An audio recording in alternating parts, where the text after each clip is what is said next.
So I used to hate every single aspect of my life. I used to hate the belief system that I had, the body that I had, the way I looked, the way I felt, my actions on the day to day. And to make the transition to where now I very much enjoy my life and pretty much all of those areas are amazing, I had to pretty much kill off my old self. I am in no way similar to how I used to be outside of very natural tendencies. I no longer hang around the same people that I used to hang out with. My belief system is completely different. I used to be extremely skinny. We're doing pretty good. This is not the best angle, but like 90 kilos right now and just feeling great.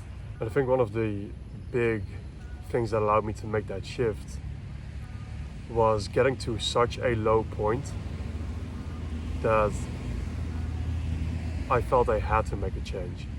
And I really believe that if you look at most people, their situations, they're really just not fed up enough with their situation to actually make a change.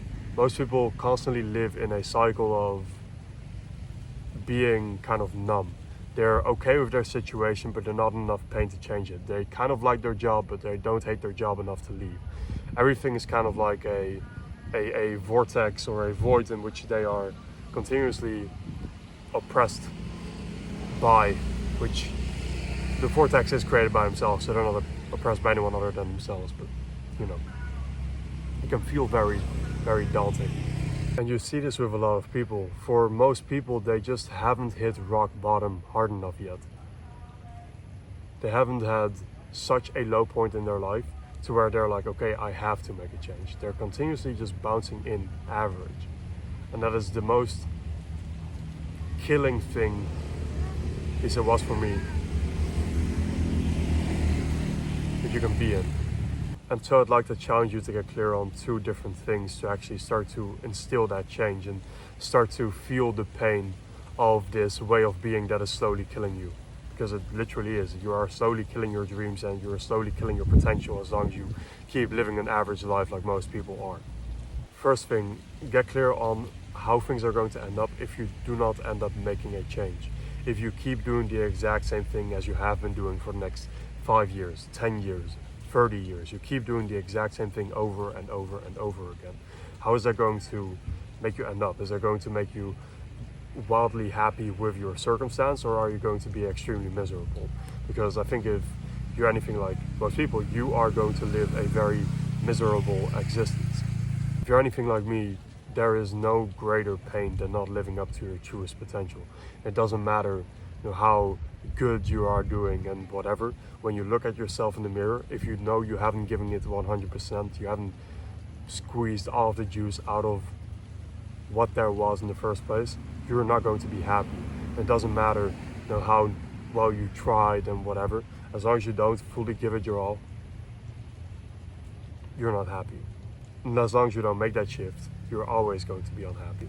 And so, once again, if you're anything like me, it's probably easier to give it your all. It's probably easier to sacrifice everything than it is to live in this pain of, what if I actually gave it my all? What if I actually did more? What if I stopped being such a bitch and I actually just did the difficult things non-stop?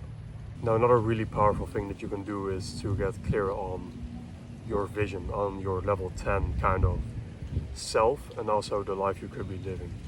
Because it's not enough to just be aware of the big dream you have. You also need to get clear on, okay, how close am I to the person that is that potent, the version of me that is capable of being in that position? The more you can get clear on these two poles, the easier it becomes to actually make that transition. Because whenever you start to feel like, maybe I need to take a step back or whatever, you start telling yourself some shit, you just use these two poles of what's going to happen if I don't make that change, and then secondly, what's going to happen if I enable myself to actually make that change. the more you can get clear on this, the easier it becomes to make this long-lasting shift, because as you start to visualize both the negatives and the positive more and more and more, you start to get an idea of, okay, this is the life I could be living, this is the life I'm going to be living, and these two poles just slowly start to creep in on you, and you start to feel this pain more and more, which will drive you way further. And then secondly, whenever you do start to feel low and you ever do want to start giving up, raise your vibration before you do anything else. What does that mean? That means getting in a great workout, looking outside of yourself and serving other people, by meditating, understanding that whatever you are telling yourself, whatever the stories are that are ongoing, are nonsense and they're a waste of time, and you should just get back to doing more work so you can live the life you truly want. And if you can do nothing but just focus on these poles and instill them again and again, and then be aware of the person you need to be who is capable of achieving what you want to achieve, and you constantly keep this version of yourself top of mind, and you consistently align yourself and your habits, your thoughts, your ways of being with that person, you'll shift into that person very swiftly. And it's never about how you achieve things, it's about becoming the person that is so capable that it would be unreasonable not to achieve said thing. And so make that shift. If you need help with that, I'm here for you, and hope this video is helpful.